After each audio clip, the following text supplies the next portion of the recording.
रोज शंकर के मंदिर में प्रतिदिन जाने वाले को और एक और चीज अपने स्मरण में रहे, अगर शिव के मंदिर नहीं जा सकते तो अपने घर में जो शिवलिंग है उस पर जल चढ़ाओ। और यदि आप अपने शंकर के घर में शिवलिंग पर भी जल नहीं चढ़ा पा रहे हो तो किसी बेलपत्री का वृक्ष हो, उस वृक्ष के नीचे भी जल चढ़ाओ। और कभी मौका मिल जाए, कभी भगवान शंकर की बड़ी करुणा हो जाए, भगवान शंकर की बड़ी उदारता हो जाए, भगवान शंकर की बड़ी कृपा हो जाए, बड़ी कृपा हो जाए, भगवान शंकर जिस दिन तुम्हारे ऊपर बड़ी कृपा कर दे, किसी सोमवार को 3 नियम बना लो। जिस दिन मेरा भोले बाबा तुम पर कृपा कर दे उस दिन सोमवार का एक नियम बना कि महीने का एक सोमवार मुझे ऐसा करना है, 3 नियम धारण करना है महीने के सोमवार को। पहला, सुबेरे जाकर शंकर भगवान को 1 लोटा जल चढ़ाना है। दूसरा, दोपहर के समय पर जाकर मुझे बेलपत्री के वृक्ष के नीचे एक चावल का दाना रखकर बेलपत्री की 7, 11, 21, 108, 51 जितनी परिक्रमा आप लगा सकते हो वो लगाना है। और तीसरा, बेलपत्री के वृक्ष के नीचे और शंकर के मंदिर के दरवाजे पर मुझे एक घी का दीपक लगाना है। बस ये 3 नियम जिसने महीने में एक बार ले लिया, समझ लो उसको पीछे हटने की जरूरत ही नहीं, वो आगे ही बढ़े।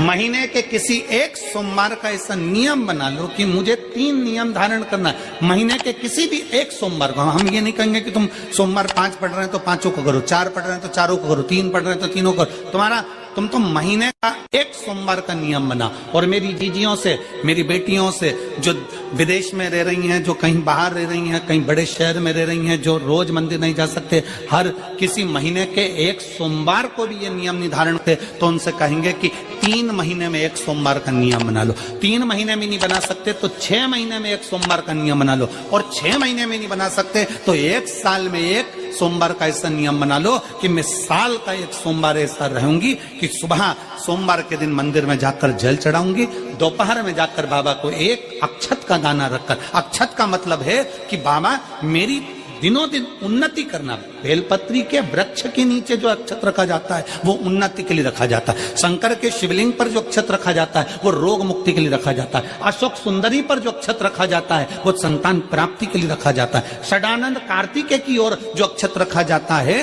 वो हमारे बच्चों की सुख समृद्धि के लिए रखा जाता है। विनायक की ओर, गणेश जी की ओर जो अक्षत रखा जाता है वो हमारे घर में कोई मंगल कार्य आ जाए उसके लिए रखा जाता है। और जो पीठिका होती है जिसपे शिवलिंग रखा होता है, पार्वती जी का हस्तकमल, उस पर अक्षत रखा जाता है तो नारी के अखंड सौभाग्य के लिए रखा जाता है। अक्षत रखने का भी तरीका है।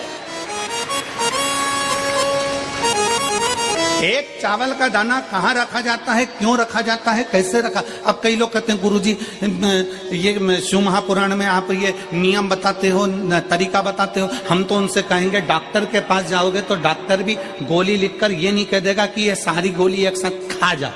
डॉक्टर भी कहेगा ये गोली सुबह खाना है, ये गोली शाम को खाना है, ये गोली दोपहर में खाना, ये गोली भूखे रहकर खाना। बोलो सही है कि गलत है? ये रात्रि को खाना खाने के बाद खा लेना, ये खाना खाने के पहले, ये नाश्ते के पहले। और सुनो, ये दवाई, ये वाली पीछे वाली जो दवाई लो ना इसको दूध से लेना, ये वाली जो दवाई लो ना इसको पानी से लेना। और सुनो, ये डब्बी है इसको पानी में मिलाकर फिर पीना। दवाई लेने का भी तरीका है, उसी तरह शिव महापुराण में एक एक अक्षत का भी तरीका है और एक एक बेलपत्री का भी तरीका है।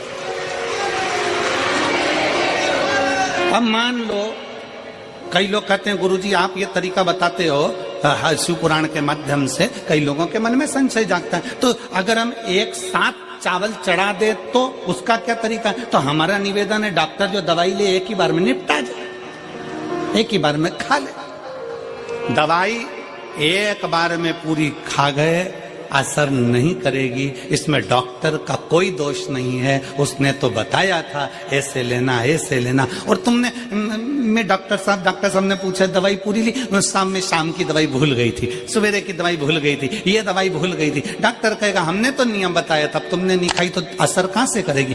तुम असर कब करती है? जब हम पूजन के तरीके को जान जाए, जब हम अर्चना के तरीके को जाए।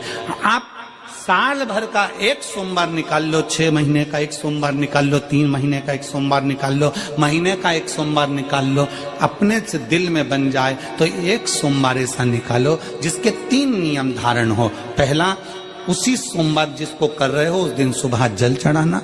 दूसरे, दोपहर के समय पर जाकर बेलपत्री के वृक्ष के नीचे एक चावल का दाना रखना। और परिक्रमा बेलपत्र की जितनी तुमसे बन जाए, जितनी तुम्हारे शरीर की कैपेसिटी हो, जितना तुम्हारा शरीर चलते बन जाए। हम तो ये भी नहीं कहते कि तुम भूखे रहकर भगवान का भजन करो, हम कभी नहीं कहते। हम तो यहां तक कहते हैं, हमारे पुष्टि मार्ग में यहां तक कहा गया कि वल्लभ कुल की एकादशी करो, भले बकरी जैसे चरो पर एकादशी करो। हम तो यहां तक कहते हैं कि बहुत समय से कल मेरी एकादशी है, एकादशी है, एकादशी है, एकादशी है, पूरे घर को हिलाकर रख दिया, एकादशी है, एकादशी, एकादशी है। बहू टेंशन में, बेटा डिप्रेशन में, पति पपीता ला ला के, सेव फल ला ला के, मूंगफली का दाना ला ला के, काजू कतली ला ला के, सेव फल ला ला के, और सारा सामान, साबूदाना और खिचड़ी और ना चिप्स ना जाने क्या क्या ला ला के, बेचारा पति एकादशी आती है वो नौमी से चिंता में पड़ जाता है।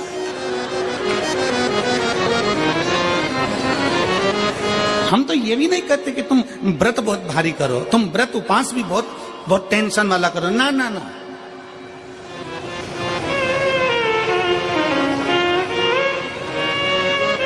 अपने को व्रत उपास भी इतना बहुत बहुत भूखे रह रहे हो, बहुत प्यासे रह रहे हो, और मालूम पड़े कि भगवान हमें मिलेगा, भगवान हमें मिलेगा। भगवान कहता है कि देख भाई, मैं भी भूखा नहीं रहता, तू भी भूखा मत रहे, मैं भी चकाचक रहता हूँ, तू भी चकाचक रहे, मैं भी अपने। और भगवान शंकर तो ये भी कहते हैं कि अपना परिवार में मत छोड़ो। मेरे पास में पार्वती भी, एक ही देवता है जो विद फैमिली मंदिर में बैठता है। शंकर जी हैं तो पार्वती जी है, तो गणेश जी हैं, तो कार्तिकेय जी हैं, तो नंदी है, सब मंदिर के अंदर चाहिए। शंकर भगवान अपने पूरे परिवार के साथ। शंकर जी तो ये कहते हैं अकेले तुम क्यों रहते हो। शिव जी की एक बात अपने ध्यान में रखना, कितनी सुंदर बात है शंकर भगवान की, बहुत ध्यान में रखिएगा। आप जोहरी नहीं हो, हीरे को नहीं परख सकते। हम भी जोहरी नहीं है, हम हीरा को नहीं समझ सकते।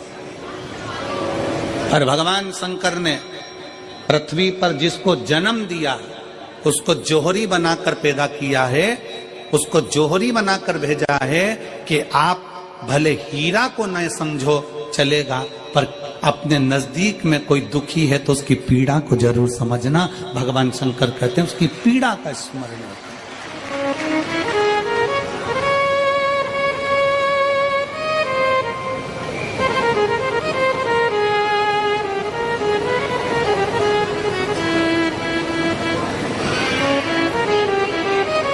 हीरा को समझो ना समझो, पर पीड़ा को जरूर समझिए। किसी के दर्द को जरूर समझिए, किसी के दुख को जरूर समझिए, किसी की तकलीफों को जरूर समझिए। पशुपतिनाथ का व्रत करते हो आप, 16 सोमवार का व्रत करते हो आप, संकट सोमवार का व्रत करते हो आप, शिवरात्रि का व्रत करते हो, सोमवार की अष्टमी का व्रत करते हो। उन व्रतों में सारे व्रत करो, मना नहीं है, पर उस व्रत में अपना पूर्ण समर्पण परमात्मा के प्रति रखो। केवल खाना छोड़ा है, अन्न छोड़ा है, भोजन छोड़ा है, और दिन में सुबह से लेकर शाम तक 2-3 बार तुमने कुछ ना कुछ पाया है, वो व्रत हो सकता है आपकी दृष्टि में, पर हमारी दृष्टि में व्रत कौन सा है। शिव महापुराण की कथा कहती है कि सुबेरे आपका व्रत चालू हुआ, दूसरे दिन ब्रह्म मुहूर्त तक जो आपका व्रत आपने रखा है, भगवान का जो व्रत कर रहे हो, उस व्रत में एक बात अपने अंदर उतार कर रखो कि इस दिन मैं अपने मोबाइल का त्याग करती हूँ, पूरे दिन मैं मैसेज नहीं पढ़ूंगी, मैं देखूंगी नहीं, मैं अपशब्द नहीं कहूंगी, मैं जानूंगी नहीं। दूसरा, आज के दिन मेरा व्रत है, आज 1 महीने में, 15 दिन में, 2 दिन में, 20 दिन में मैंने अगर किसी से भी अपशब्द कहा होगा, आड़ा टेढ़ा कहा होगा, तो सबसे पहले आज व्रत वाले दिन मैं उसको सॉरी कहूंगी, क्षमा मांगूंगी और अपने हृदय से लगाने का प्रयास करूंगी। व्रत है, व्रत का तीसरा अंश, आज मेरा व्रत है, मैं आज के दिन किसी को भी अपशब्द नहीं बोलूंगी, किसी के लिए आड़ा तड़ा नहीं बोलूंगा। आज जितना बन सकेगा मैं सात्विक जीवन जीऊंगा। चौथा, आज मेरा व्रत है, आज के दिन मैं झूठ नहीं बोलूंगी, ना झूठ बोलूंगा सुबह से लेकर शाम तक। और पांचवा, आज व्रत वाला दिन है,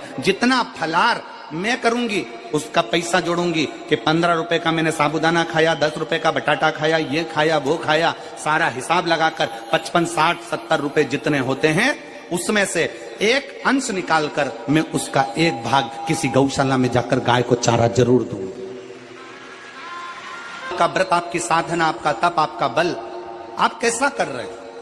केवल भूखे रहने पर भगवत पद की प्राप्ति नहीं होती। शिव महापुराण की कथा कहती है कि भूखे रहने से भगवान की प्राप्ति नहीं होती। शिव पुराण की कथा कहती है भगवान को पाने की भूख बढ़ाने से भगवान की प्राप्ति होती है। भीतर से परमात्मा को पाने की भूख बढ़ाइए, भगवान को पाने की भूख बढ़ाओ भीतर से।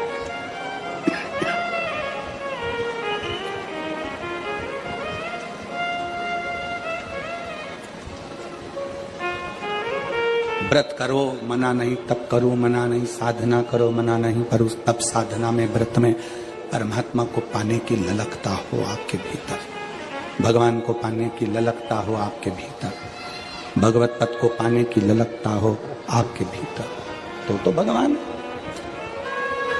महापुराण की कथा एक बड़ी सुंदर बात कहती है, व्रत आप करते हो,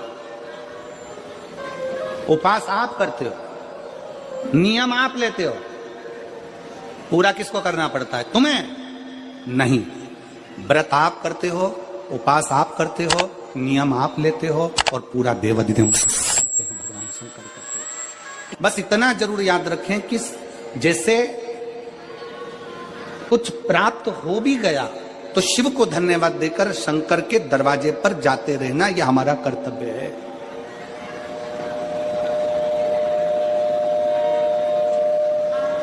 एक बहन जी ने पत्र लिखा था कल, उस पत्र में बहन जी ने लिखा कि शिव महापुराण तप का मतलब क्या होता? चलिए उपास का मतलब बताओ। खाना छोड़ देना व्रत नहीं है, दूसरे का धन छुड़ाकर खाना छोड़ देना व्रत है।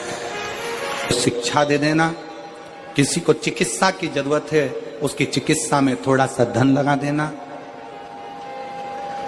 कोई रोते हुए की आंख के आंसुओं को पोंछ देना, किसी के दुख में खड़े होकर उसको खुशियां प्रदान कर देना, ये दुनिया का सबसे बड़ा व्रत है, सबसे बड़ी साधना, सबसे बड़ा तप। मन साफ है तो सारी गलतियां माफ है, और अगर मन ही साफ नहीं है तो गलती कौन माफ करेगा भाई?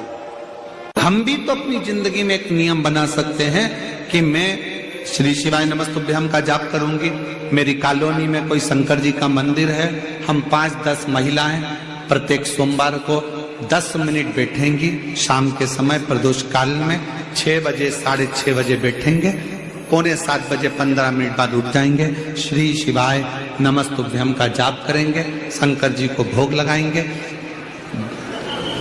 अगर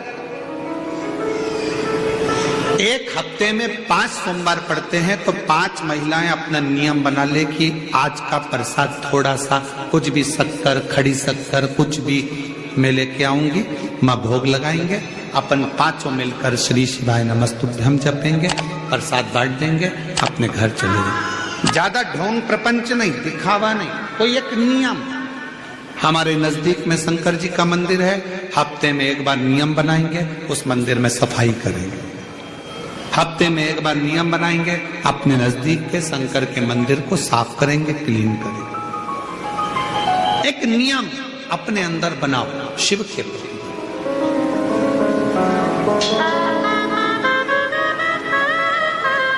अपने भीतर जब हम नियम बना लेते हैं कि श्री शिवाय नमस्तुभ्यम जपना है, शिव को एक लोटा जल चढ़ाना है, शंकर की आराधना करना है, तो शिव हमारे लिए भी कोई ना कोई नियम जरूर बनाते हैं और हमारा कल्याण जरूर करते हैं। एक नियम बना, इस कथा को सुना, तुम्हारे पति को फल प्राप्त हो।